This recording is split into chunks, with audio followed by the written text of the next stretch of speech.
সন্ধ্যাবেলায় গৌতম বাড়ি ফিরে ভাবতে লাগে সে তার মাকে বিবাহে রাজি করাবে। এমন সময় প্রতিদিনের মতো তার মা মন্দির থেকে পুজো সেরে বাড়ি আসেন, কিন্তু আজ তিনি গৌতমের সঙ্গে বিয়ের প্রসঙ্গ তুলতে ভয় পাচ্ছিল, কারণ যদি গৌতম আবার এটা শুনে রাগ করে ফেলে। এদিকে গৌতম রাতের খাবার খাওয়ার সময় ইচ্ছে করেই নিজের ফোনে মীরার ছবি অন করে রেখে দেয়, যাতে তার মা ছবিটি দেখে তাকে কিছু না কিছু বলে, কিন্তু তার মা এই সম্পূর্ণ বিষয়টা ইগনোর করে দেয়। তাই কিছুক্ষণ পর বাধ্য হয়ে অবশেষে গৌতম তার মাকে সব সত্য কথা বলে ফেলে যে সে মীরাকে ভালোবাসে এবং তাকেই বিয়ে করতে চায়।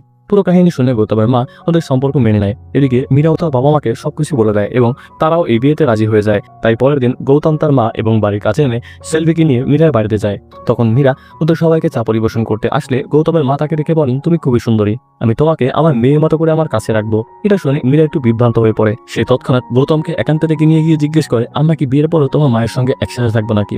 আমি তো তাকে ভালো করে চিনি না, তার সাথে একত্রে কিভাবে থাকবো? তখন গৌতম বলে, আমার মায়ের এই দুনিয়ায় আমি ছাড়া আর কেউই নেই, আমি তাকে ছাড়া কখনোই আলাদা হয়ে থাকতে পারবো না।